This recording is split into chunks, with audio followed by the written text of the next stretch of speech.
This week, we welcome to the show Seán Pádraig O'Donoghue. And Seán, I'm going to try a different way of doing the intros now. And I've stolen it from Dr. Tom Cowan, which is I introduce you as best I know how, and then you correct it or work out what we should add to it. So I'm going to go with, and much of this was from the website and the book, but Seán is a writer and a teacher and a herbalist who lives in the mountains of Western Maine and is originally from Boston, of Irish stock, and has a background in political activism and independent journalism. What else? What would you add to that?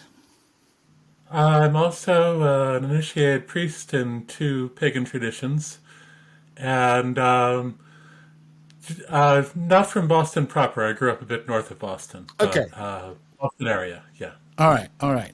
We might have lost your video. For people who are listening to this on audio, I'm trying a new recording system, and it might not be the best space weather to do it, but we get what we get. Seán's video has been disabled due to internet qualities. The video is still recorded. Okay, so it's just me who's missing out. Everyone else is going to continue seeing your lovely face, which means we'll carry on and ask the traditional first question then, which is Seán, who grew up not quite in Boston. Were you a weird kid? I was a very weird kid. And there began being weird things around me from very early on. My great-grandmother was supposed to meet me on my first Christmas, and she died that Christmas Eve.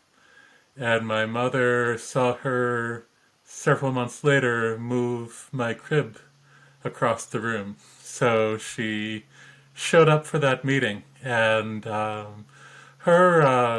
grandfather, or her father actually was a Fowlin. The Fowlins are a clan from the east of Ireland. Most of my Irish ancestors are from the west, but fowl is one of the two Irish words for wolf, the other being Mactira, son of the earth.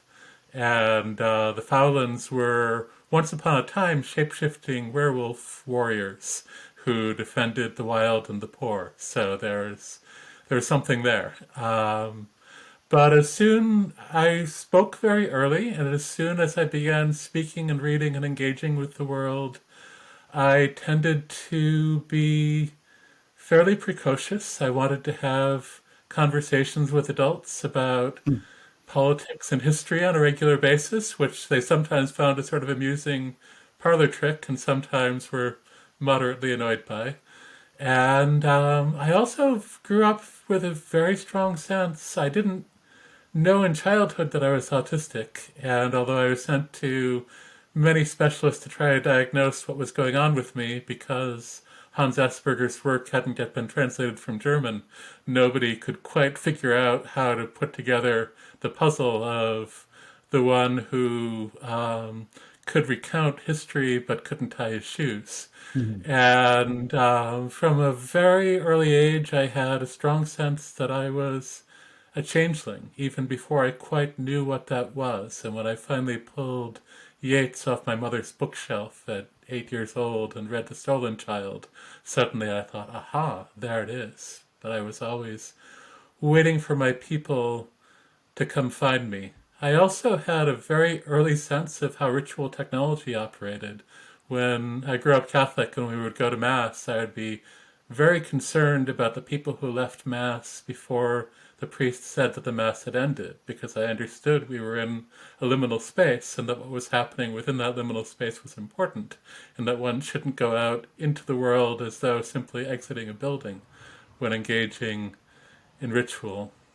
And I was drawn to history and to myth from a very early age, and also to the idea of communicating with other than human beings. On the one hand, as a child, I was obsessed with Tolkien and Lloyd Alexander and Susan Cooper novels. But on the other hand, I was also reading Carl Sagan, who led me to John Lilly, because I had a sense that there had to be some other way of understanding and engaging and being in the world. So how old, just jumping in there, because that's an interesting combination. How old were you when you read John Lilly? 10. All right, that's potentially too early. Yes. So I didn't really understand anything about the psychedelics. Yeah. I did vaguely understand that this was a man who wanted to know what it was like to be a dolphin and would go to any ends in Yes, order to achieve that was more what I that. meant. Yes. Yeah. Cool. Anyway, carry on. That was. Although actually, there was something else that came up with regards to your something I read in your book and the great grandmother's line. Was it County Roscommon where most of them were from? Yes, on that side it was. Yeah. On my father's side, it was primarily people from Kerry, Okay. although once upon a time before Brian Brew, they were from Cork, and then they Yeah. moved up to Loughlin It was for my the power mother's band. line, the Newton line, because came out from County Roscommon on the Second Fleet. So I'm like, oh, cool. There's another one there. When mother was back, this is going back a few years now, doing the tour through Ireland, they met someone, not in Roscommon, but they met someone like, what are you doing here? And mum sort of, you got to talking about my family came out on the Second Fleet, blah, blah, blah, from County Roscommon. And this guy, this wag said, well, I can see why they left. I'm like, okay, sick burn, but all right.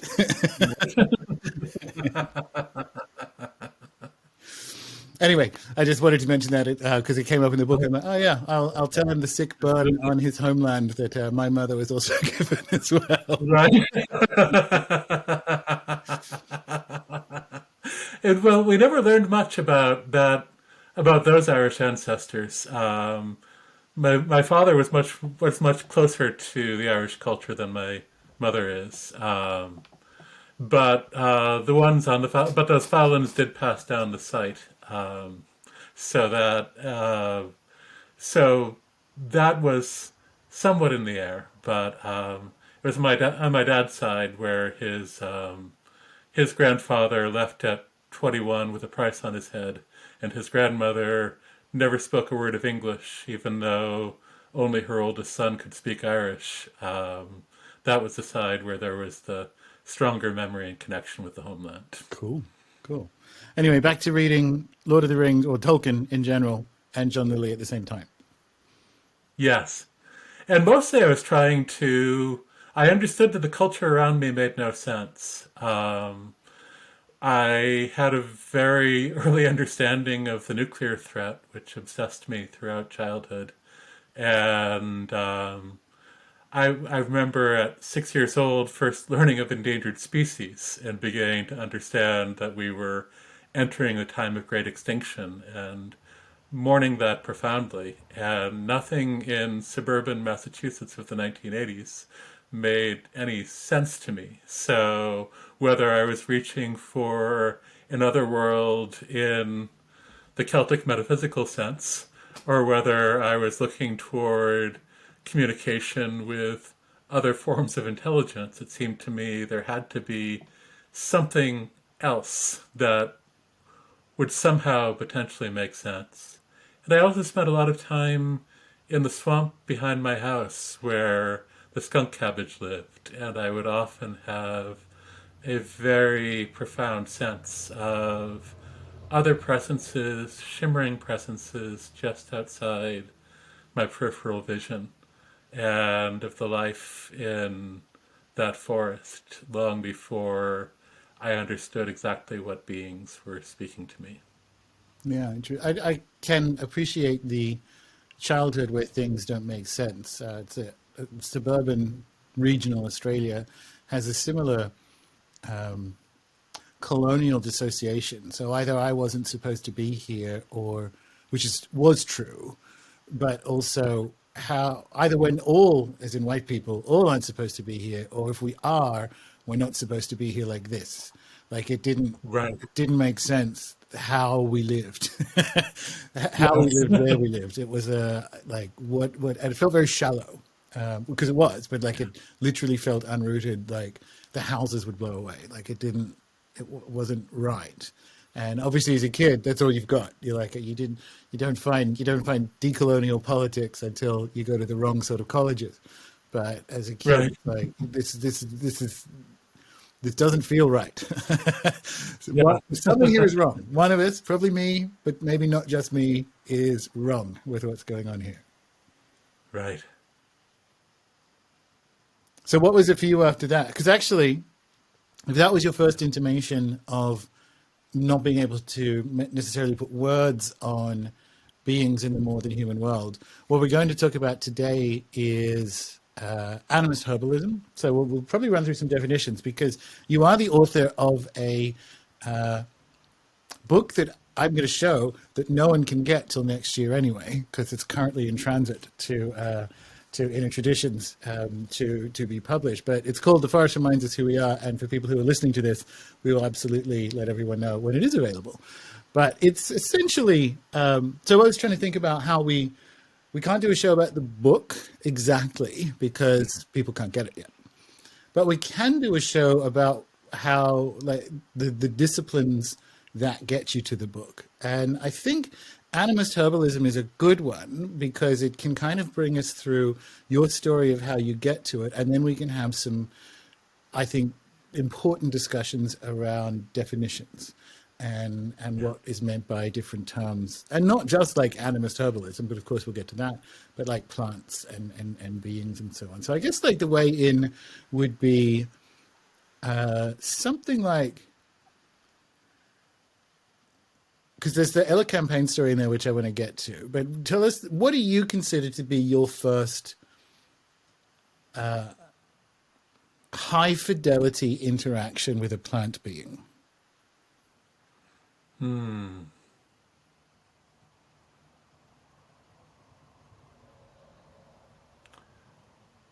some ways, I would say, in retrospect, it was that shimmering presence outside the corner of my vision in the swamp, which I now understood to have been skunk cabbage making its presence known to me. But I only came to understand that decades later when skunk cabbage began speaking to me first in dream and then in immediate presence. So yeah, because the reason I asked that is because mine, having just gone through some shamanic initiations and trainings and certification, towards the end of it, you end up, well, you have a new framework to understand experiences that happened to you prior to the training. And one of the ones for me was being very ill as a child, maybe 7 or 8 in Fiji, tropical illness with hallucinations and things. And so one of my first high fidelity plant being contacts was with coconut. And I literally hallucinated sort of like almost coconut demons dancing around me as I was sick and sort of staring out the bed at these coconut palms dropping the actual coconuts.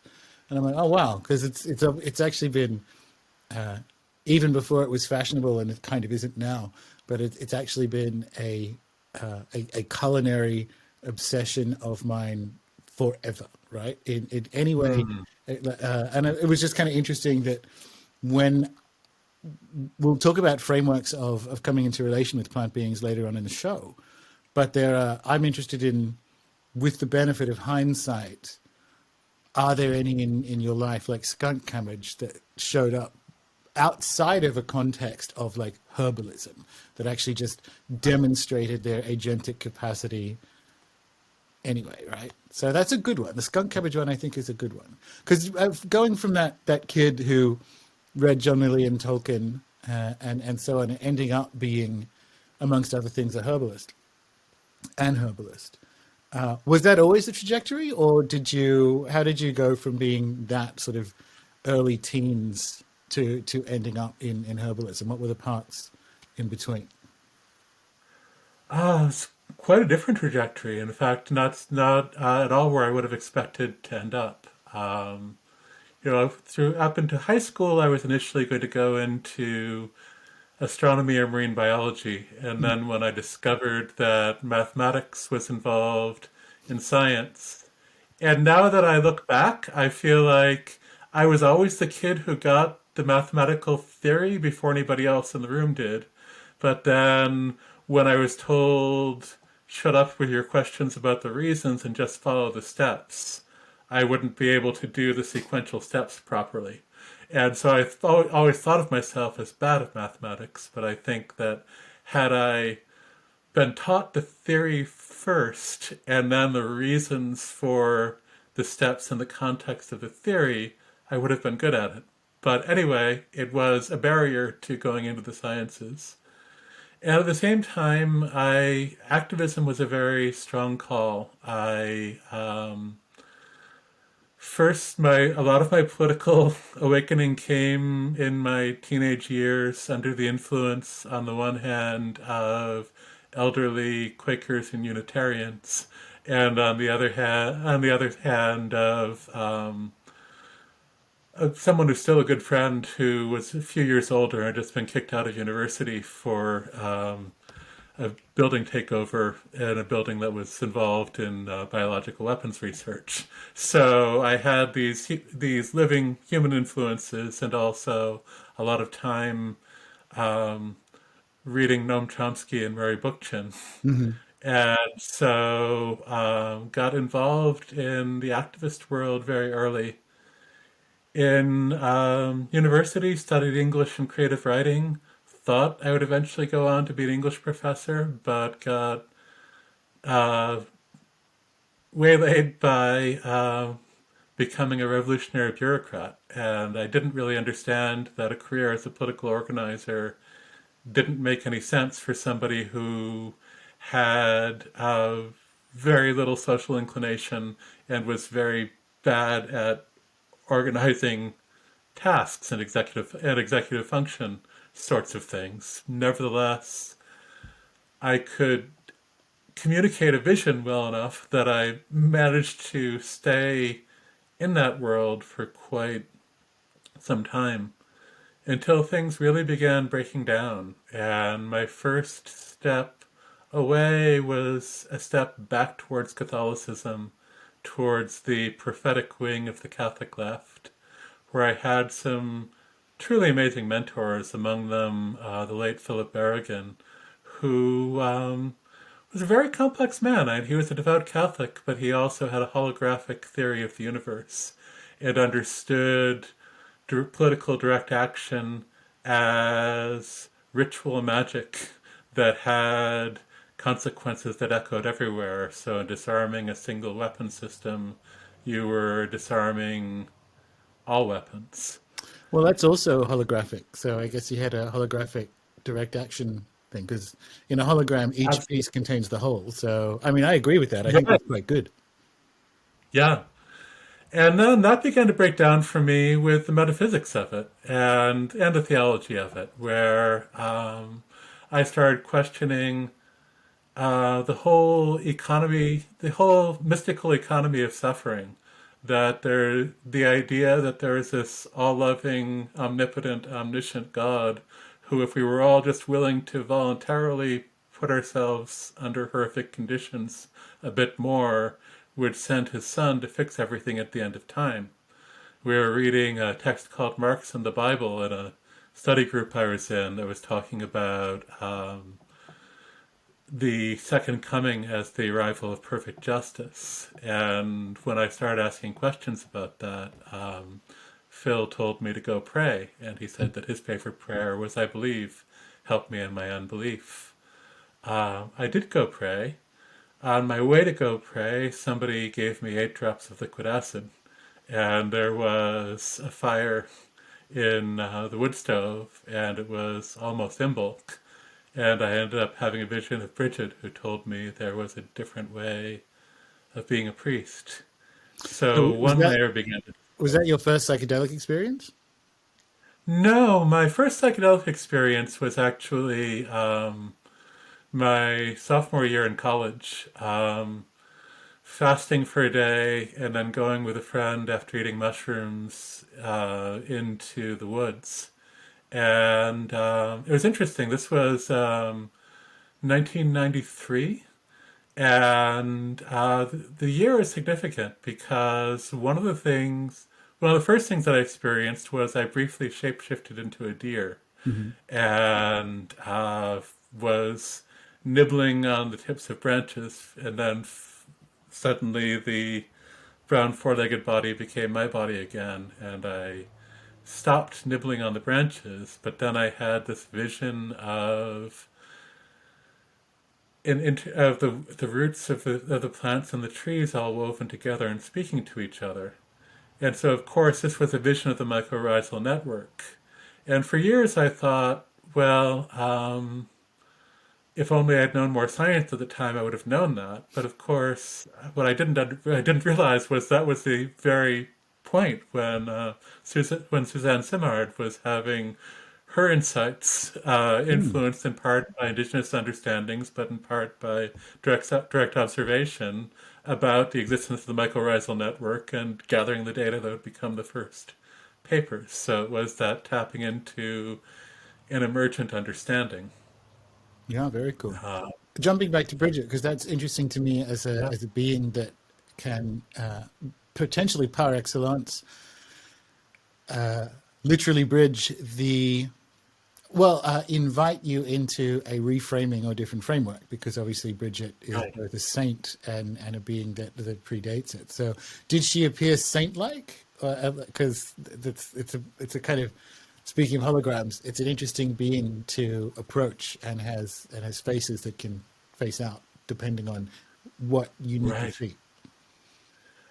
She didn't appear saint-like. I understood very clearly that, well, there was a saint who bore her name and was an emanation of the same being, that this was someone different and older, of a bright, fiery nature with flashes of green.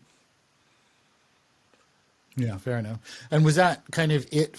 Because you mentioned kind of picking Yeats off your mother's bookshelf as a kid.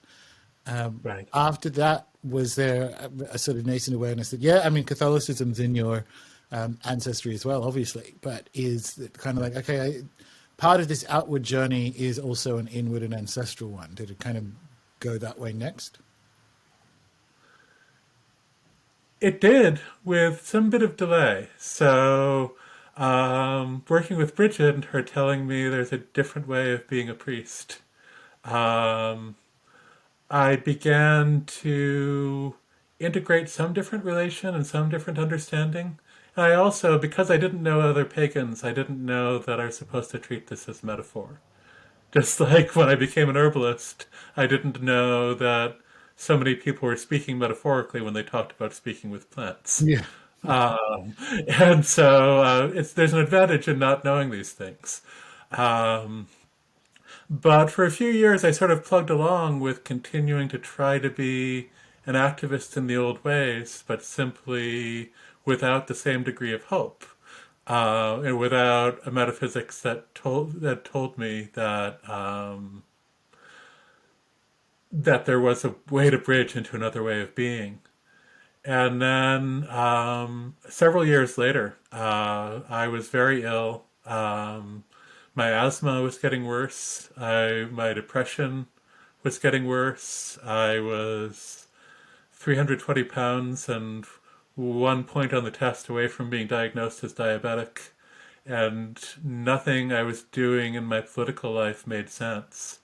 And just before Samhain, I asked Bridget to break me open and show me something else. And she obliged, taking me first to Oaxaca, which was in a state of siege at the time, where I met with people who talked about being the people of the corn and about how the corn was being threatened because of the genetically modified feed corn sent from the US, but that the elders recognized which plants belonged and which plants didn't and could pull them up when they were young.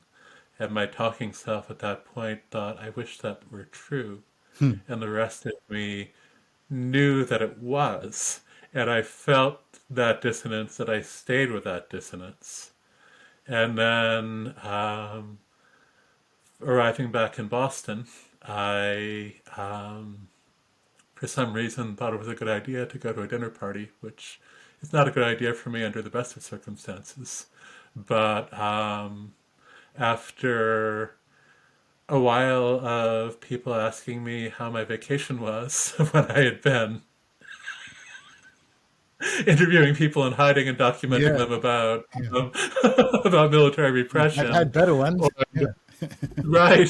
Or, and finally, the one person who knew where Oaxaca was saying what a horrible thing that that there was graffiti on the colonial buildings, and my wanting to sort of grasp them and say, "Do you even hear the word colonial in your sentence?" But there was one person who felt like she had a very different presence in that room, and eventually we gravitated toward each other, and she began talking about being an herbalist and speaking with plants. And I told her about what the people in Oaxaca had told me. And I understood in that moment of meeting that I was being shown that there was something, a far more radical way to break from the culture than anything that my political life had revealed to me. And this, yeah, I'm sitting with, you would not have heard her correctly if you'd been to that dinner party and not been to Oaxaca. When she said, herbalist, I speak with plants, you would have stuck with, I assume this is a metaphor, blah, blah, blah. And that's really interesting. That's kind of one of those things you go on journeys and adventures and quests for, right? Which is, she's saying something that belongs in our culture, problematic word alert, Right. that looks something like what I just heard in a different context. So there's like, that's really, really invitational. It's always something like that. They go, wait a minute, because it's one of those things. It's a Terence McKenna line. I like, if it's real, it can take the pressure. If that's real, Right. then it's real everywhere. So kind of like, where is ours? Do you know what I mean? Yeah. Yeah. All right. So, and this was how you got introduced to Ella Campaign, I believe. Yes. So I then went home, went back to Maine, and I very promptly got very sick. My lungs were always my most vulnerable organ, and I had just gone and taken on this task of breathing in other people's grief and having more of my own grief revealed to me in a profound way. And so I very quickly got bronchitis, and then that bronchitis developed into pneumonia, and I was really, really struggling. And on New Year's Eve, that herbalist who I had met at the party called me out of the blue, and she actually had looked up the people with my name in the phone in different phone books in Maine, because this was slightly pre-internet, or not pre-internet, but pre-popularity of the internet at the same level, and one of them happened to be the editor of a business magazine, which had run an article about some of my anti-Walmart campaigning. And he said, well, no, I'm not the guy you're looking for, but I think this is the one, the guy in Bangor, where I was living at the time. And so she eventually reached me after that chain of phone calls, and we talked for a little while. And she hung up, and then she called back immediately, and she said, there's a plant who can help you. I've been listening to your breathing, and there's a plant who can help you. And her name is Elecampane, and she has a bright yellow flower and an aromatic resinous root, and she pulls up what you're carrying in your lungs that doesn't need to be there anymore. And I went immediately to the natural food store in town and picked up my first bottle of Elecampane tincture. And when I took the first few drops, something profound happened, long before any pharmacological action would have been possible. And one thing, I did breathe more deeply immediately, but more than that, I immediately felt this unraveling of the story that I had, which I had from a very early age of overhearing pediatricians talk about me, that my body was broken and that there was nothing that could be done about that. And suddenly I knew that that wasn't true.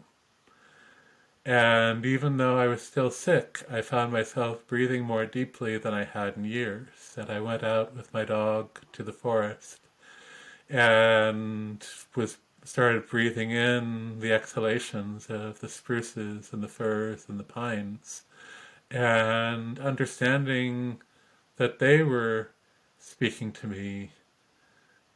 And something profound really changed in me at that point. Mm. And within a few months, as my breath returned, or came to me for the first time in my life, really, the first time I really chose to breathe the breath, the air of this world, um, how I ate began to change, how I moved began to change. I began to find the inherent strength in my body that wanted to emerge. And so everything changed. Mm. And also this idea I had had at an abstract level, um, really throughout my life, that the world was alive and that I had occasionally been able to tap into, suddenly became, once again, as it was in early childhood, my primary reality. Mm. There's a couple of things in there that I think are fantastic, and the first one is that in the book you mentioned that one of the ways, particularly if you're dealing with plant beings that you maybe don't have or are entering into a new relationship with, is that you'll actually inhale them or the smoke of them and then ask them what the next steps are, or how we could work together from a healing perspective. And so it's interesting that your lungs are your weakest organ, but Right. they're also the interface with like new contact or new communication with plant beings, and that's as a result of this journey. So that was just the first one that I was sitting with, is this kind of like your journey began with plants healing lungs, and now that's a way you will actually come into relation with beings that you previously hadn't been into relation with, which I quite liked. But the other one, which has certainly been my experience the last couple of months, this idea that a body is broken or that things are chronic exists inside the machine metaphor. And it's because the machine metaphor can't heal things that they assume that they can't be healed. And it's not correct. Yes. It's not correct. Oh, this is chronic. It's like, no, your framework of reality can't allow for the routes to healing that are available on this health journey. And that's the first time you discover that, particularly if you have had, what are described as chronic issues. The first time you encounter that is a good day. It's a very good day. Absolutely. Nice one. All right, so we've got to the kind of animist herbalism part, and I'm glad you sort of mentioned that before there was any opportunity for, shall we say, like a measurable pharmacological effect, you were starting to get them. Because I want to talk about dosage and all that, and even where that word comes from, being that word comes with its own reality, which I think is Yeah. very interesting, right? But before we get to that, I think we should do what is animist herbalism, now that we're there, and also what is healing. And you can pick whichever one of them you want to go in. But how do you understand those terms? Yeah.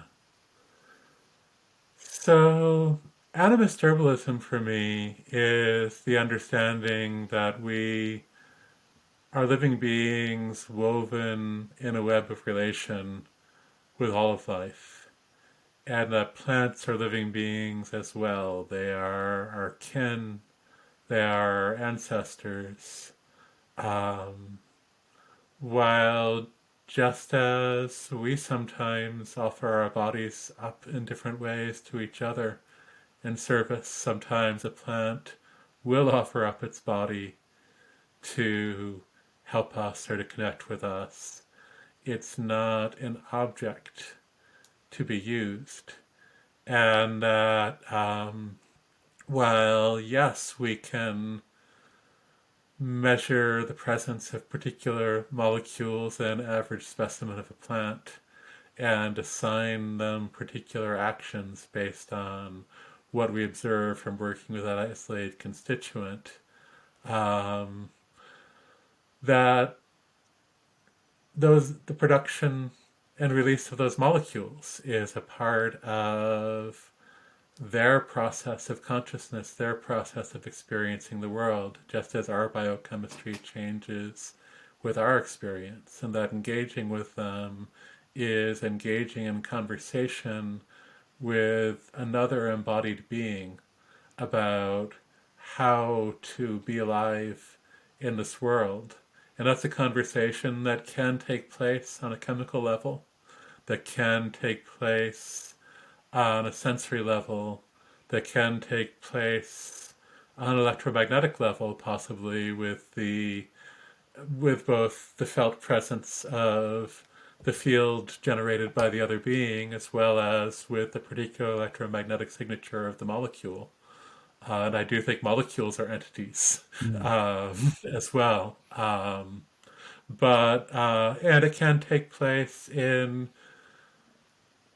through means that we don't currently have mechanisms to explain, but that they can show us a different way of being embodied in the world that is not filtered through our cultural frameworks, and that we owe them a reciprocity. Mm-hmm. And part of that reciprocity is, of course, things like caring for the plants and their habitats. But another part of it is not engaging their medicine in a way that would cause us to continue to engage in their destruction. So I remember asking a bunch of other people at one point, who are all herbalists, what our primary responsibility as herbalists was.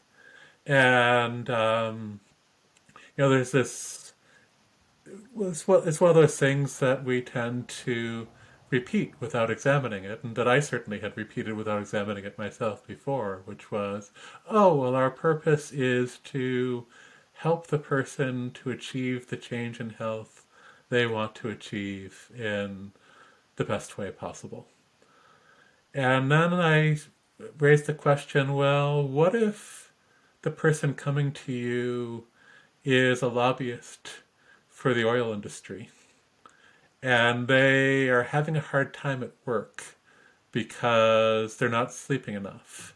And they're not sleeping enough because they're having nightmares about birds covered in oil.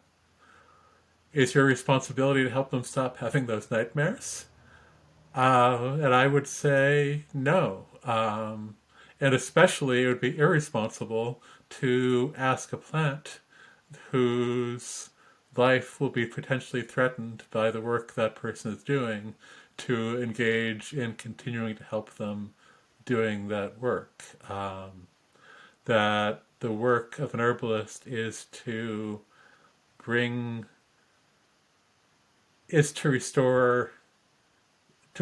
restore those relationships, to work with plants to weave us back into a wholeness. Yeah. And also to understand that we are ecosystems ourselves, and that healing within an ecosystem is bringing it back into a state of balance and right relation, which can sometimes also be a right dying. Mm-hmm. Yeah.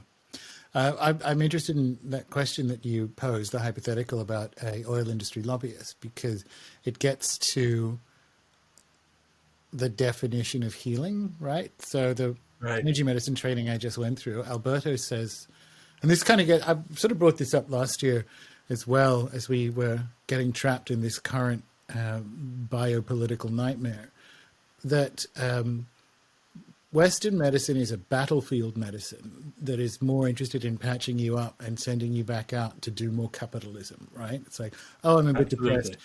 Take this pill and get back to your call center job, rather than, well, hang on a minute, where is this depression emerging from? And that's the kind of, it's interesting. If you were to get an oil lobbyist as a client, you can be like, all right. Even if he or she comes to you saying, I'm not sleeping well, I'm like, well, I'm not surprised. But Alberto says that, like, healing Western medicine, to some extent, although he says it's also an industry of it specializes in death, like antibiotics and so on, Hmm. but that Western medicine is in the business of curing. Shamans are in the business of healing, and curing is the sort of dissipation or hiding of symptoms, or whatever. But curing is a healing is an experience of the infinite. And it reminded me of some of the things you said in the book, because I've got it up here. Your definition of healing is the process of life moving through us, coming into its fullest and most authentic expression.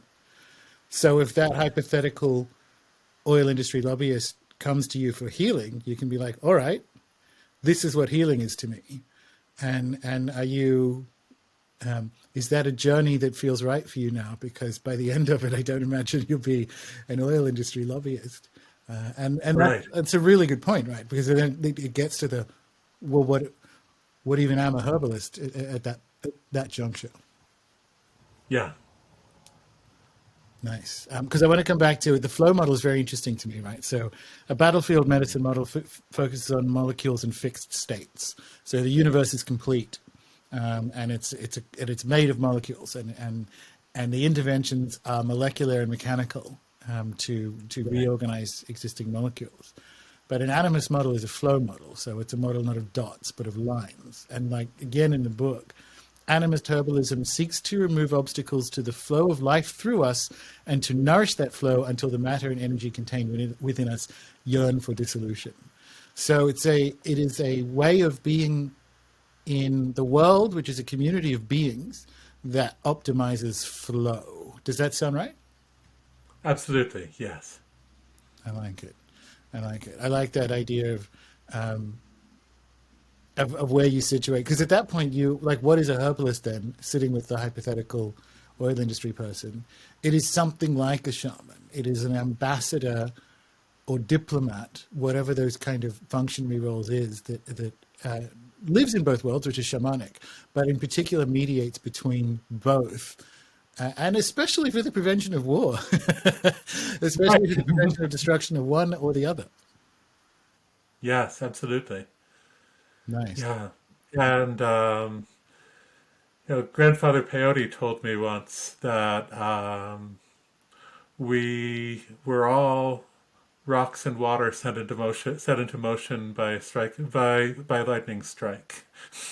The oak told me something very similar, that we were water first, and then bone gave it structure, and the lightning gave it movement. Yeah, I like it. It's wonderful. It's yeah. The last time I sat with ayahuasca, which was only a couple of months ago now, I had because the my ayahuasca is in a different relation, and I would say a more loving or beautiful one, with kind of like more like Lupuna and other big Amazonian beings, than the kind of like down the line expert ayahuasca I went to in Peru. And it was really interesting by the final ceremony to experience the plant mothers as these enormous, Lupuna is the biggest tree in the forest, Mm. but these enormous beings that, and this is, I'm moving this into the dosage question, these Right. enormous beings, that these plant mothers that both are the mothers of, so there's a basil mother and a tomato mother, right? They are their children, and also birth their children. And this is that coming into, I think the other part of animist herbalism is to not see them, to not experience them or be in relation to them exclusively as resources, to understand that there are ways of, and this is where I turn it into a question, there are ways of being with plant beings beyond, and certainly please don't start here with some notable exceptions, pill form, right? Right. So the question of dose is a question of like how do plants make their medicine available to us, Seán? They make their medicine available to us primarily through presence. That if we can be in the physical presence of a plant as it breathes out, it exhales medicine to us, that we breathe in As we breathe out, we exhale ourselves to it, and it breathes us back in, and both of our chemistries will change in response, in relation, um, as well as our senses, clearly picking up the presence of this other being, beneath beneath all of our levels of stories about who is and who is not a person. There is something within us. Victor Anderson would say that it was our wild self, our animal self, that is able to recognize that here is another living embodied presence and respond in the same way that we would respond to the presence of another human being. Well, not in the same way. Respond in the same mode, Yes. but of course, because it's a different kind of being, respond to it as a different kind of being. If you can't be in the physical presence of the plant, but you have been in the physical presence of the plant, simply calling up the somatic memory of its presence can invoke it and can bring you back into conversation. Yeah. So this If is you what I was can't do sitting with. that, That's what I was sitting with after my ayahuasca ceremony. There are no lupuna trees on my farm because I right, live in southern Tasmania. But when that Icaro was sung by my ayahuasquera, lupuna, the being, was in my living room. In yeah, a way that was more profound than when I was, because I wasn't actually dieting lupuna or anything like that. It's a very advanced one when I was in the jungle. But it was this being that had no molecules that we associate with lupuna was in my right, living room. And so yeah, kind of like when we start the question of dosage, it's like there is a zero molecular dosage that can be exactly, healing. yeah. And then if you can't do that, then bring the physical presence of the plant in one way or another becomes the way to bring attunement. And I find very often that will be especially necessary for people who aren't already used to communicating with plants, but beneficial to most. But generally speaking, homeopathy is not my realm. I have seen some very good, very intuitive homeopaths do some brilliant things, but to me, it's all a bit too abstract and cerebral. And I spent a few too many decades living only in my head Mhm. to be able to go back there. So I tend to work with methodology I learned from Matthew Wood, which is using a very small dosage, 1 or 2 or 3 drops of a plant tincture, so that you have some of the actual physical presence of the living being. You have its scent and you have its taste generally, and you have just enough molecules for your body to begin picking up on their presence and saying, hey, what's this new piece of information?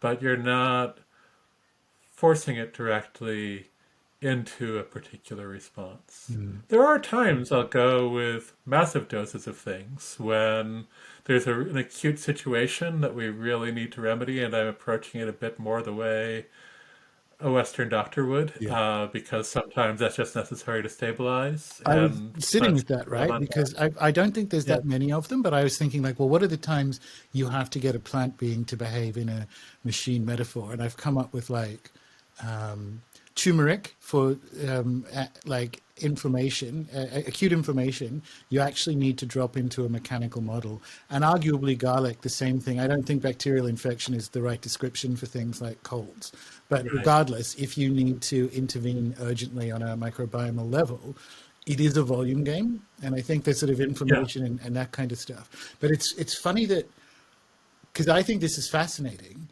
I think there are at the zero or very small dosage level is where, and this is where there's something really fascinating to me about homeopathy, is where the profound and life-changing relationships begin. So it's sort Right. of inversely correlated. So if I have a Yeah. cold, I'll eat a bunch of garlic. But if I am in a state of grief and despair because of the last 20 months, like I'm taking homeopathic gold as a heart medicine now, Mm. Yeah. and it's profound, right? Yeah. But if I have a cold, I'm going to eat a bunch of garlic. And it's so interesting that I'm taking something that has no gold in it to completely Right. change my life. And so the interventions, I really like, we'll come back to how you bring people into relation to plants you would like them to work with the very low dosage level, because it's counterintuitive if you come from a machine metaphor, but the 0 to no dose level is where the soul changes happen. And if you've got a cold, have a bunch of Right. garlic, right? Like, isn't that? Exactly. Yeah, it's a really fascinating Yeah. intervention. Yeah. And there are occasionally times when a plant will come to me as a teacher and want me to take in massive amounts of that plant, want me to like drink Mhm. teas of it, take baths, put some under my pillow. But that's a whole different kind of relationship, and those are Yeah. rare. But it's so interesting because I feel like, and I know I know this is very kin to points that you've spoken to in the past. That reductionist science has been sort of whistling through the graveyard of its own worldview for decades now. That systems theory and chaos mathematics are things that anybody with a decent scientific training knows and doesn't dispute, but then fails to apply. Mhm. But systems theory tells us that in complex self-regulating systems, minute interventions can have outsized impacts. And so why are we surprised that this is true biochemically as well? That's a good point, because I tend to go with and I think it's there. I think the evidence in homeopathy is there for working at, if you want to say, level of the field or energetics or whatever word people Right. prefer for it. I think is there, but I do agree that there even a really small chemical dose or a really small molecular dose is better.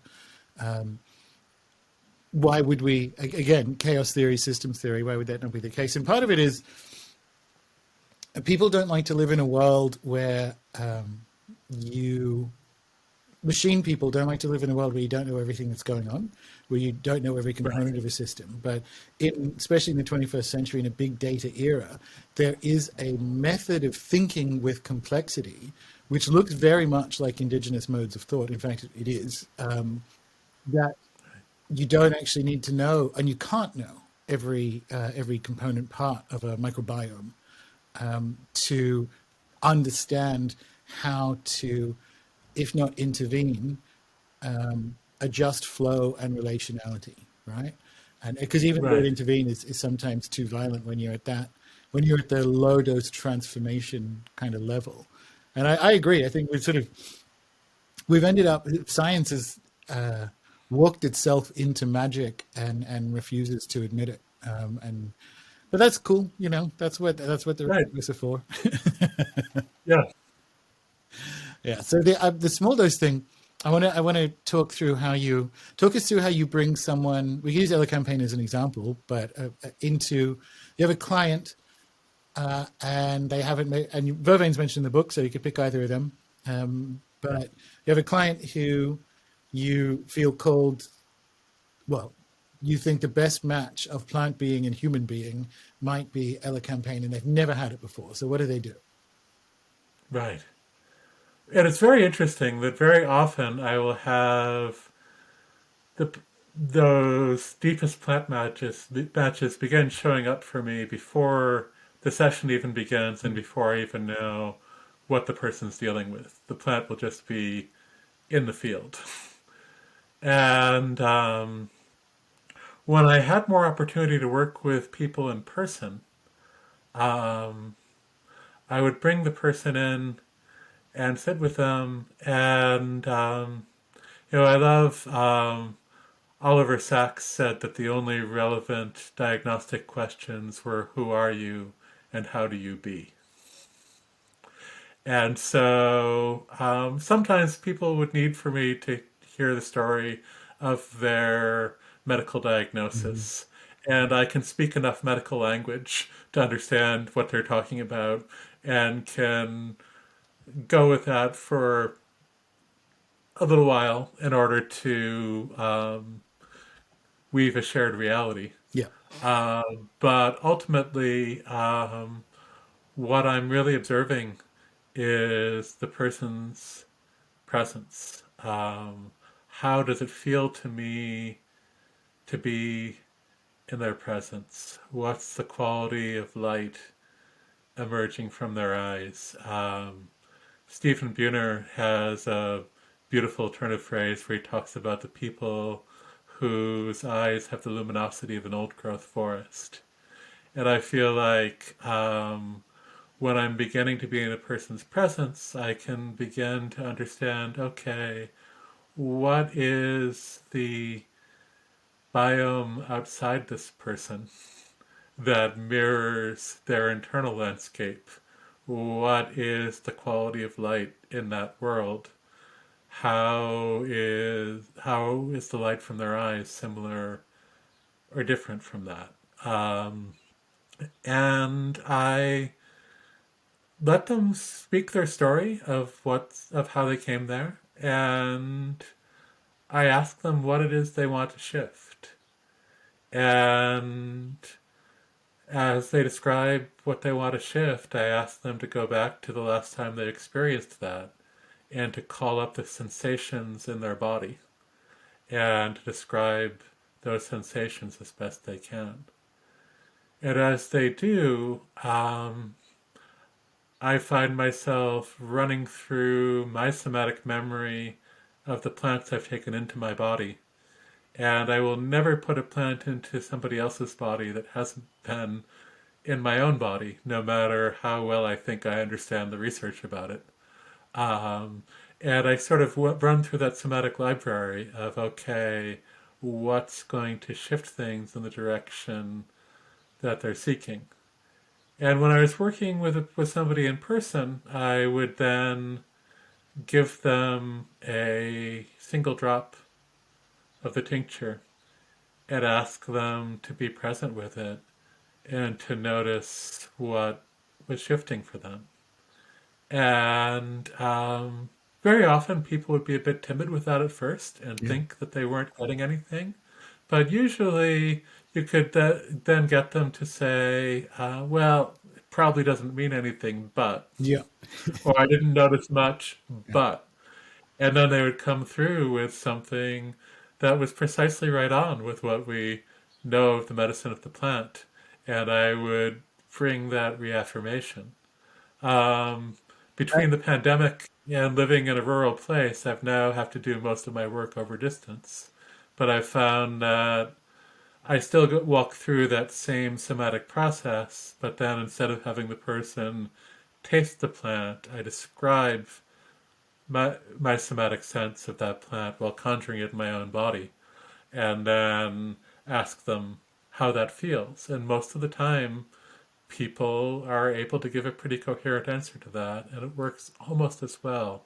Although I miss being able to directly bring people and plants together in the same space yeah. the way. Yeah. I think that moment of having people sit with one or two drops, um, and see what comes up is an indication, or is, and for them to be validated in their experience of that being sometimes for the first time, Right. is the just a magnificent way of getting people to understand the power of these beings, that and the complexity and scale of them. Because like how did one or two drops, through all my despair, bring the feeling of the sunshine on that Italian beach holiday? Just like, how did that Right. come up right away when you know that chemically it can't, right?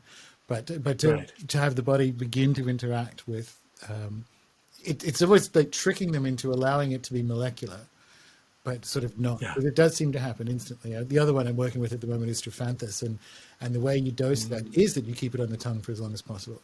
So it is, Mm-hmm. it does have a chemical action in that it allows calcium into cardio tissue to remove lactic acid. So it has like an observed scientific effect. But the way it's treated is this. It's like actually sit with what is this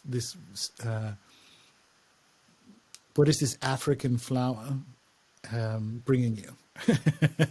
Right. And it's really, really interesting because I think even for people who might be very into, however complex this word is, something like natural medicine, may not have approached it in a way that allows the plant beings to demonstrate their kind of like complete range and complete capacity. Because if you go into one of those chemist superstores and just kind of like take the pills off the shelf and head home, you'll get some effect out of it. And if that is you, and I don't have a problem with pills necessarily or pill form. Right. I do think there are some general rules like if having the whole plant is generally better.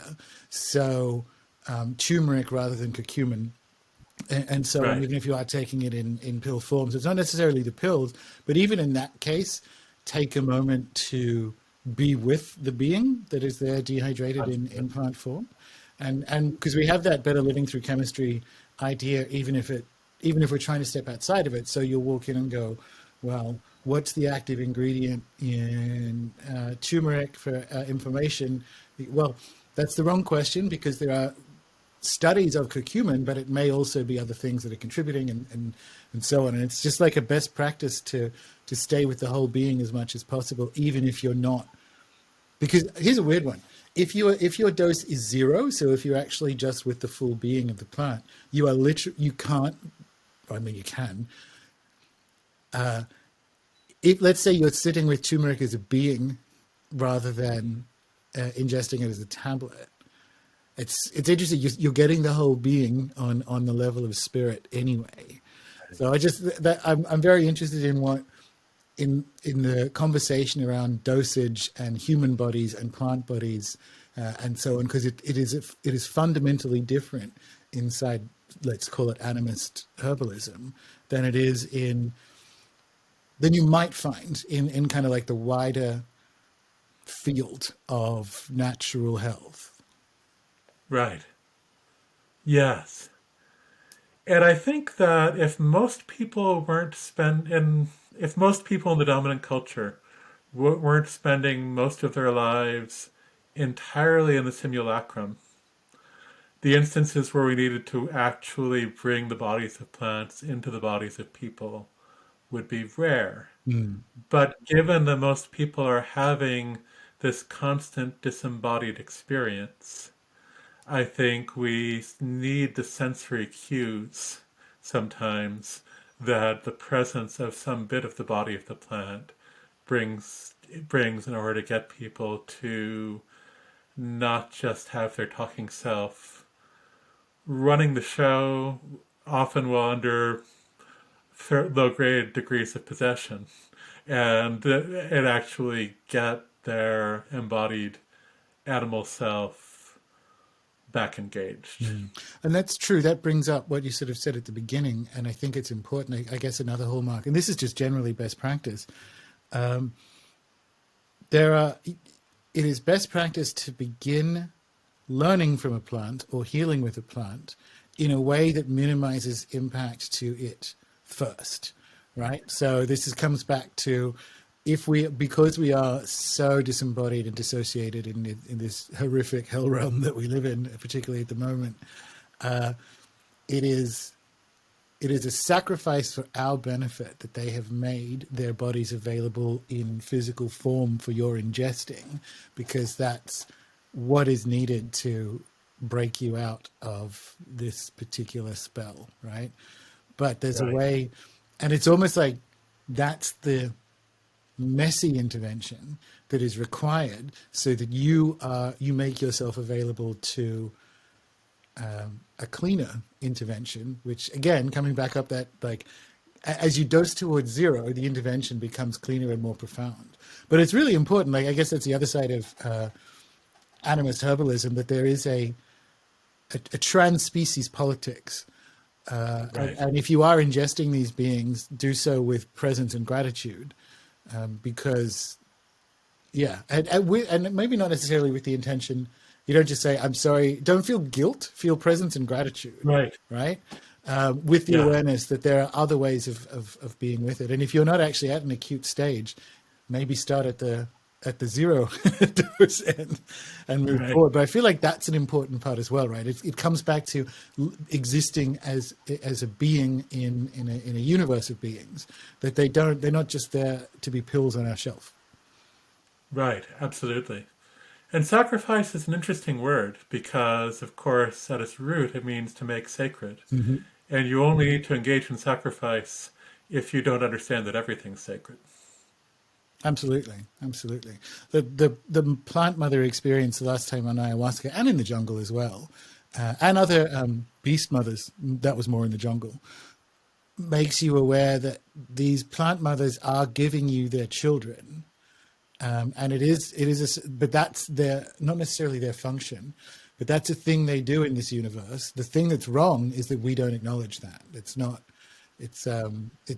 don't acknowledge that was a sacred offering to us, rather than a thing we can take. So, because the other side of that, when you realize that, you come into a different relation. You go, okay, well, I'm taking a lot of lavender. Does it grow here? Can I grow my own lavender? Because we're in that situation where you go, okay, if I can be in a situation where if I need lavender at a molecular level, and in fact, it's a very good example of a low dose transformational one, but I can be in a situation where that can happen. And in gratitude to the plant mother, there will now be more lavender on earth rather than less, because I will grow enough for me and additional more.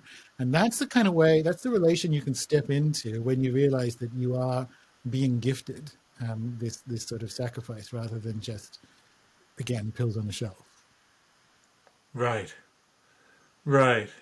And also to recognize it as a gift that's being given to sustain the community and to sustain life, and the responsibility that comes with receiving that gift, and not as a means to an end. I think in a lot of ways, civilization's original mistake,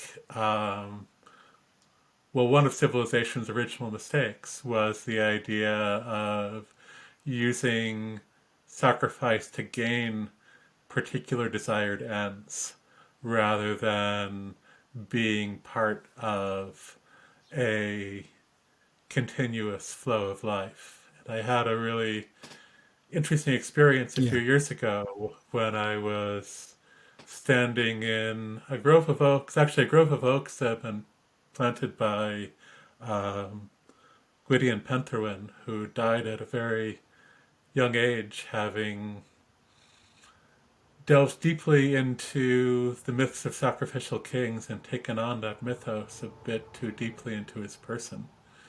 And what the Oaks told me was the idea of the sacrificial king wasn't somebody who died for the land and the people. It was somebody whose life was given as a gift to the land and the people. Sometimes that involved death. And if you forfeited your agreement to give yourself fully and freely, death could be the consequence from the beings in the other world you made that agreement with. But that the actual agreement in wedding the land was to live on behalf of all of your kindred, human and other than human, in this world and the other world. I like that. It's custodial rather than monarchical, which I think is cool. Yeah, I like that. That's because it's in the training I just went through. Towards the beginning, we did some work on sort of like the audacity of healing, like the idea of, particularly for people who've come for maybe a decade or so of having chronic conditions, to like just consider the fact that you, with these modalities, can be transformed. But what you're talking about here, which I think is the other side of that, is the responsibility of healing, right? So in the animist model of healing being the restoration of flow through your life, it's like, okay, well, if these beings have facilitated the restoration of flow in your life ways, what are you doing with it? Are you going back to be doing oil lobbying? Right. There's the audacity of healing, which is to come into right relation is available to you, whatever health situation you're in. But the other side of it is, and then what? Once flow is restored, what are you flowing toward? Right. And because Yeah, you're very being cool. taught a different way of embodiment, which in a sense all healing is really a shape shifting. It's how can this being incarnate in a form that's more right and true right now. And so when people seek cure from chronic conditions, they're often saying, I want to go back to being the person I was before this tick bit me. And that's not available, nor is it desirable. No. Even if every Yeah. symptom of the Lyme disease the person acquired were to go into complete remission, they would not be the same person, nor should they be. And if they went back to being that same person, I think at some level, some other interaction with the world would bring them into a crisis of a similar shape. Absolutely. If you want that, the thing that needs healing is that in you. It's not the yeah, and that can happen for anything. That can happen if you're, and this isn't being glib because it's happened to probably most people listening to it. If you're in a car accident and you've permanently damaged your leg or something, or yeah, if you have you develop cancer or a heart condition and wanting to go back to the person you are before is the thing that needs healing potentially first, but certainly as well, because that's not that's why I'm describing what I'm going through at the moment as a health journey. It's not a crisis. It's not anything like that. It's a moving and coming into a new state of being. And that's really important. That's that kind of audacity of healing and a thing. It's natural. I mean, and certainly people who've experienced it this last 20 months of a yearning to go back to a prior state.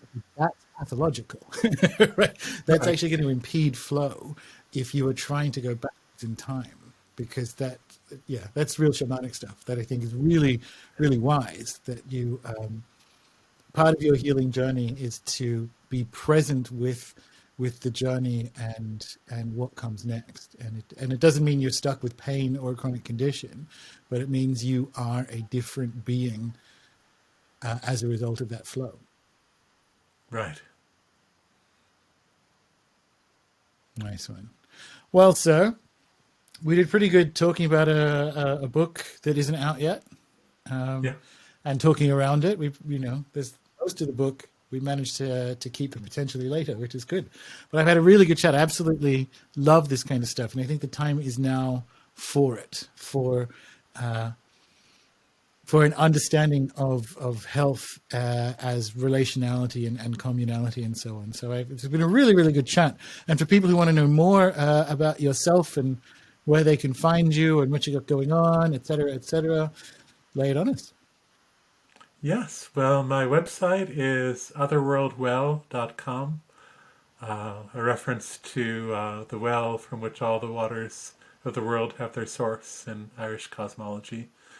And there's information about classes that I'm teaching and about consultations with me there. And there will be information about the forest reminds us where we are when it reemerges into the world, and about my other book, Courting the Wild Queen, when it emerges into the world sometime next year.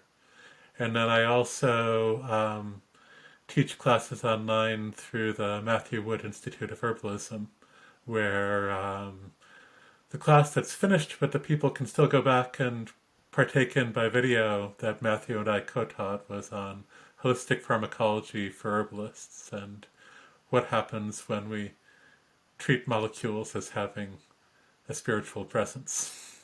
Very cool. Very cool. Well, as I really enjoyed the book that people can't get. And this is an excellent chat, and yeah, we'll definitely have to do this again sometime. I would love to. Thank you so much.